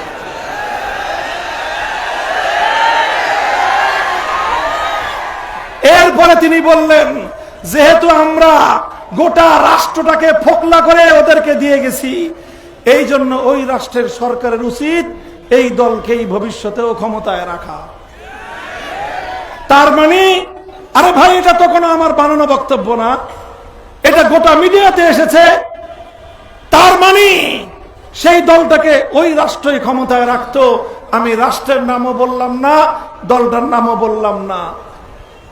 এবার বলেন, কোন জাতির পররাষ্ট্রমন্ত্রী যখন বলে অমুক জাতির সাথে আমাদের স্বামী স্ত্রীর সম্পর্ক, আমরা শুধু দিয়ে যাই, বিনিময়ে আমরা তাদের কাছ থেকে শুধুমাত্র আমাদের দলকে ক্ষমতায় রাখুক এই ভিক্ষাটুকু চাই, এরপরে জাতি হিসেবে আমাদের মান মর্যাদা বলতে কি থাকে বলেন? কিছু থাকে? ধুলায় মিশে যায় আমাদের মর্যাদা। এবার আরেকটা রাষ্ট্রের কথা বলি। ওই রাষ্ট্রের একজন পররাষ্ট্রমন্ত্রী এত বড় হায়ার এডুকেটেড পারসন না, জাতিসংঘে চাকরি করবে তো দূরের কথা, জাতিসংঘে ওনার নাম ব্ল্যাক লিস্ট, এখনো ব্ল্যাক লিস্ট, অথচ একটা রাষ্ট্রের পররাষ্ট্রমন্ত্রী। সেই পররাষ্ট্রমন্ত্রী আমাদের দেশের ওই স্বামীর দেশে আসছিল, বেশি দিন যায় নাই, এই গত অক্টোবর মাসে, নভেম্বর ডিসেম্বর চলতেছে। নাম কি তার? নামের শুরুতে আছে মোল্লা, শেষে আছে মুত্তাকি। মুত্তাকি মানে কি? মুত্তাকি মানে কি?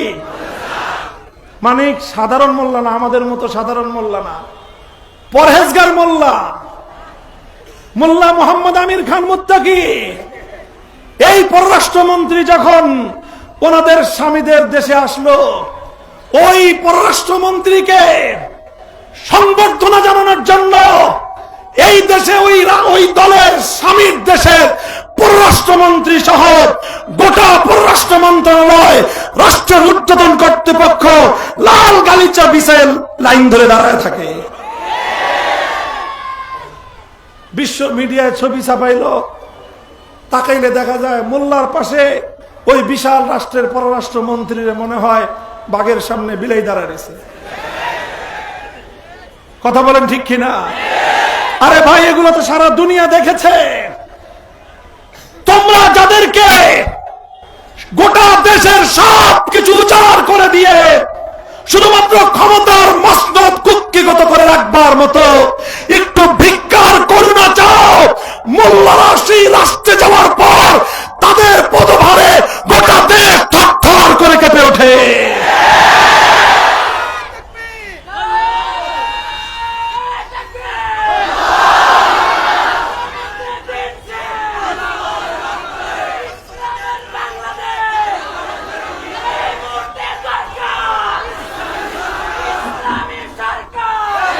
মোহতারাম হাজিরিন, আর লম্বা কথা নয়, আমি যেই কথা বলার জন্য এই দৃষ্টান্তগুলো আনলাম, আলহামদুলিল্লাহ তারা শুধুমাত্র গোটা বিশ্ব মিডিয়া তাদের নামে নেগেটিভ সংবাদগুলো প্রচার করে, পজিটিভ সংবাদগুলো প্রচার করে না। আমি যেই কথা বলার জন্য এই উদ্ধৃতিটা টেনে এনেছি, 25 লক্ষ মানুষ যেখানে শাহাদাত বরণ করেছে, এবার চিন্তা করেন সেই রাষ্ট্রে এতিমের সংখ্যা কত? 33টা প্রদেশ। কয়টা প্রদেশ? 33টা প্রদেশ। প্রত্যেকটা প্রদেশে এই মোল্লাদের সরকার এতিমখানা নির্মাণ করেছে। এতিমখানা আমাদের দেশের এই টিনের চালের ভাঙ্গে এতিমখানা নয়, সুন্দর আধুনিক স্থাপত্য, সুইমিং পুল, সুন্দর পার্ক, সেই এতিমখানায় শহীদদের সন্তানদেরকে সর্বোচ্চ ফ্যাসিলিটি দিয়ে তাদেরকে লেখাপড়া করাচ্ছে। সকল শহীদদের দায়িত্ব মোল্লারা নিয়েছে। আর কি করেছে? করেছে যেটা আশ্চর্যজনক কথা, 8 লক্ষ পরিবারকে, কত? 8 লক্ষ মানুষ নয়, পার্সন নয়, 8 লক্ষ ফ্যামিলি। প্রত্যেকটা ফ্যামিলিকে রাষ্ট্রের পক্ষ থেকে প্রতি মাসে তাদের দেশের মুদ্রায় 5,000 আফগানি, আর আন্তর্জাতিক মুদ্রায় কম করে হলেও $1,000। কয় হাজার ডলার? না 1,000 না তো, $100। কত ডলার? $100 বাংলাদেশি টাকায় হবে 12,000 টাকা। কত? কত? প্রত্যেকটা ফ্যামিলিকে প্রতি মাসে বিধবাদেরকে, ইতিমদেরকে ভরণ পোষণ করতে পারে না সেই জাতীয় মানুষদেরকে রাষ্ট্রের পক্ষ থেকে বিনা পরিশ্রমে প্রতি মাসে আমার দেশের মুদ্রায় 10,000 টাকা করে কম করে হলেও ভাতা প্রদান করে।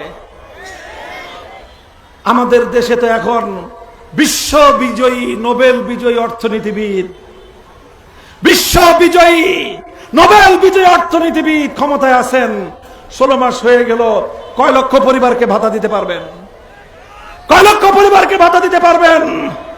মোল্লারা যুদ্ধ বিধ্বস্ত 40 বছর লড়াই করে সেই যুদ্ধ বিধ্বস্ত দেশে 8 লক্ষ পরিবারকে প্রতি মাসে ভাতা প্রদান করতেছে। আশ্চর্যজনক তথ্য হলো যেটা, এই 8 লক্ষ পরিবার শুধুমাত্র নিজেদের দলের লোক না, নিজেদের পক্ষের লোক না। এই 8 লক্ষ পরিবারের মধ্যে নিজেদের পক্ষের যেরকম লোক আছে, এমন অনেক মানুষ যারা তাদের বিরুদ্ধে যুদ্ধ করতে গিয়ে মারা গেছে।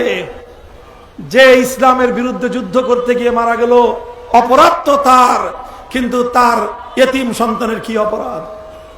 তার বিধবার কি অপরাধ? তার বিধবা স্ত্রীর কোনো অপরাধ নাই, তার এতিম সন্তানের কোনো অপরাধ নাই। মোল্লারা বলেছে তারাও আমার দেশের নাগরিক, তার বাবা মার বিরুদ্ধে লড়াই করতে পারে, এতিম সন্তানকে এজন্য দায় বহন করতে হবে না। সেই সকল বিরুদ্ধবাদী সৈনিকদের, এতিম এবং বিধবাদেরকেও প্রতি মাসে তারা ভাতা প্রদান করে। পারবে কোন পৃথিবীর কোন রাষ্ট্র এই রকম মানবিকতার উদারতা প্রদর্শন করতে? মুহতারাম হাজিরিন, তারা অর্থনীতির উন্নতি করেছে। তাদের দেশে আমার দেশের মতো চোখ ধাঁধানো আকাশচুম্বী এরকম হয়তো প্রাসাদ গড়ে উঠে নাই। আমার দেশের মতো হাজার হাজার কোটি টাকার বিলিয়নিয়ার, মিলিয়নিয়ার, কোটিপতি হয়তো তত নাই, কিন্তু তাদের দেশে অর্থনৈতিক বৈষম্য ধীরে ধীরে কমে আসছে। গোটা দেশের মধ্যে একটা অর্থনৈতিক স্টেবিলিটি, অর্থনৈতিক স্থিতিশীলতা তারা কায়েম করতে সক্ষম হয়েছে। মুহতারাম হাজিরিন, এটা কিসের মাধ্যমে করেছে জানেন? ওয়াতাউজ যাকাত, যাকাত ভিত্তিক অর্থ ব্যবস্থা কায়েম করার মাধ্যমে। আর আরেকটা জিনিসের মাধ্যমে। আমরা অনেকগুলো মন্ত্রণালয় ভিজিট করেছি, পররাষ্ট্র মন্ত্রণালয়, স্বরাষ্ট্র মন্ত্রণালয়, বিদ্যুৎ মন্ত্রণালয়, শ্রম মন্ত্রণালয়, প্রধান বিচারপতি, সবার সাথে ভিজিট করার পরে একটা মন্ত্রণালয়ে গেলাম, এমন একটা মন্ত্রণালয় পৃথিবীর কোন দেশে সেই মন্ত্রণালয় নাই। সেই মন্ত্রণালয়ের নাম হলো ওয়াজারাতুল আমরি বিল মারুফ ওয়ান নাহি আনিল মুনকার। মন্ত্রণালয়ের নাম হলো সৎ কাজে আদেশ প্রদান, অসৎ কাজে নিষেধাজ্ঞা জারিকরণ মন্ত্রণালয়। আমরা জিজ্ঞাসা করলাম ওই মন্ত্রণালয়ের ডেপুটি মিনিস্টারকে, এটা কি রকম মন্ত্রণালয়? পৃথিবীতে তো কোনোদিন এরকম মন্ত্রণালয় দেখি নাই। তারা জবাব দিলেন কি জানেন? বললেন যে হুজুর, এটা সেই মন্ত্রণালয়, মেহমান, এটা সেই মন্ত্রণালয়, অন্যান্য মন্ত্রণালয় আমিরুল মুমিনিনের নির্দেশে বাস্তবায়ন হয়েছে। ওয়াজারাতুল আমরি বিল মারুফ নাহি আনিল মুনকার, এটা আল্লাহর কোরআনের নির্দেশে বাস্তবায়ন হয়েছে। ইসলাম কায়েম হলে, ইসলামী সরকার, মুসলমানদের সরকার, মুসলিমরা 3 নম্বর কাজ করবে সৎ কাজের আদেশ, 4 নম্বর কাজ করবে অসৎ কাজে নিষেধাজ্ঞা জারি করা। তারা এই মন্ত্রণালয়টা স্থাপন করেছে। এরপরে তথ্য হলো এই, গোটা রাষ্ট্রের মধ্যে এই মন্ত্রণালয়টা হলো সবচেয়ে পাওয়ারফুল মন্ত্রণালয়। পররাষ্ট্র মন্ত্রণালয় হোক, প্রতিরক্ষা মন্ত্রণালয় হোক, অর্থ মন্ত্রণালয় হোক, শিক্ষা মন্ত্রণালয় হোক, শ্রম মন্ত্রণালয় হোক, বিদ্যুৎ মন্ত্রণালয় হোক, স্থানীয় সরকার ও পল্লী উন্নয়ন মন্ত্রণালয় হোক, সব মন্ত্রণালয়ের চেয়ে সবচেয়ে পাওয়ারফুল মন্ত্রণালয় হলো সৎ কাজের আদেশ, অসৎ কাজের নিষেধাজ্ঞা জারিকরণ মন্ত্রণালয়। আমরা খুঁটে খুঁটে জিজ্ঞাসা করলাম কি কাজ করেন? বলে যে আমাদের মন্ত্রণালয়ের পক্ষ থেকে প্রত্যেকটা মন্ত্রণালয়ের উপর নজরদারি করার জন্য, জিজ্ঞাসাবাদ করার জন্য প্রত্যেকটা মন্ত্রণালয়ে এই মন্ত্রণালয়ের একজন করে কর্মকর্তা নিয়োগ আছে।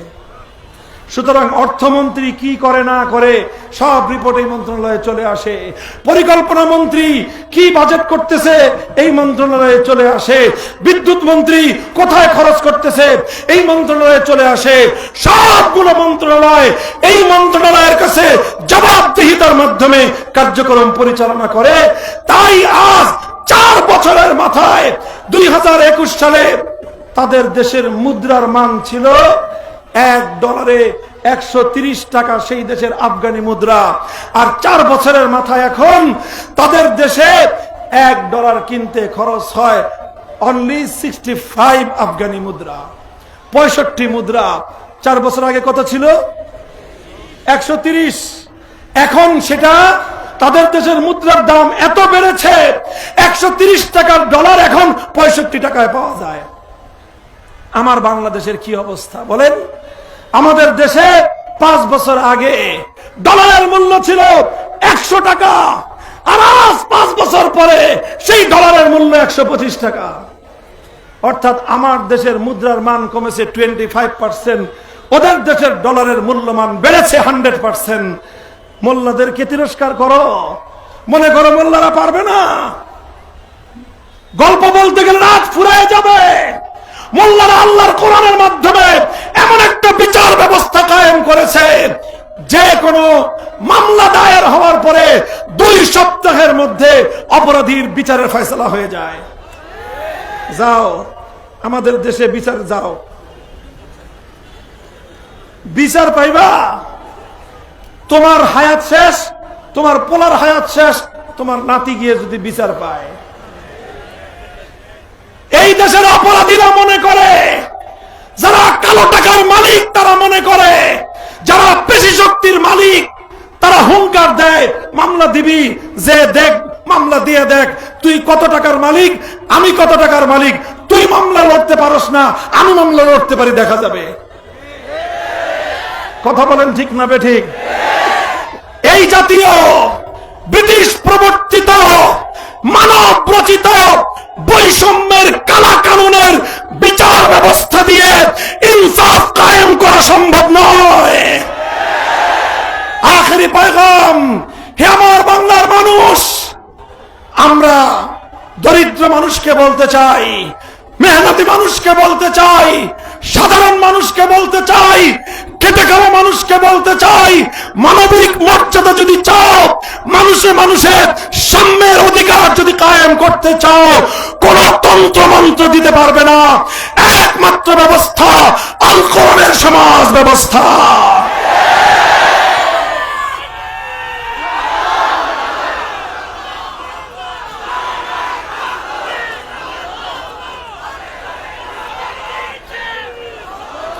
এই মাদ্রাসার ছাত্ররা কোনো কথা বলবে না, স্লোগানও দিবে না। আমি এলাকার মানুষের কাছে, সাধারণ জনতার কাছে জানতে চাই, আপনারা আল্লাহর কোরআনকে বিশ্বাস করেন কিনা বলেন? যদি আল্লাহর কোরআনকে সত্যিকার ভালোবেসে থাকেন, আমি আপনাদেরকে আল্লাহর কোরআনের উপর আস্থা রেখে একটা অনুরোধ করি। আপনারা তো অনেক সমাজ ব্যবস্থা দেখেছেন, অনেক অর্থ ব্যবস্থা দেখেছেন, অনেক শাসন ব্যবস্থা দেখেছেন, অনেক বিচার ব্যবস্থা দেখেছেন। আমরা আপনাদেরকে একবার অঙ্গীকার করছি, প্রতিশ্রুতি দিচ্ছি, আল্লাহর কোরআনের সমাজ কায়েম করবার জন্য আলেম সমাজকে একটাবার আপনারা সুযোগ প্রদান করেন। আপনারা সেজন্য প্রস্তুত আছেন কিনা জানতে চাই। ইনশাআল্লাহ যদি আপনারা প্রস্তুত থাকেন, দেশের জনগণ যদি প্রস্তুত থাকেন, আলহামদুলিল্লাহ সারা দেশের সাধারণ মানুষ, মেহনতি মানুষ, গরিব দুঃখী মানুষ, গার্মেন্টসের শ্রমিক ভাই বোনেরা, তারা এবার উচ্ছ্বাস দেখাচ্ছেন, অধীর আগ্রহে অপেক্ষা করছেন আল্লাহর কোরআনের সমাজ দেখার জন্য। ইনশাআল্লাহ আমাদের আখেরি পয়গাম, সব রঙের বাংলাদেশ তো দেখে সেরেছেন। সোনার বাংলাদেশ, নতুন বাংলাদেশ, সবুজ বাংলাদেশ, ডিজিটাল বাংলাদেশও দেখা শেষ। আসুন না জুলাই বিপ্লবের মতো 18 কোটি জনতা আরেকবার হাতে হাত রেখে একটা শপথের বাক্য উচ্চারণ করি। সেই শপথ হলো আগামীর বাংলাদেশ হবে ইসলামের বাংলাদেশ, আল কোরআনের বাংলাদেশ, খেলাফতের বাংলাদেশ।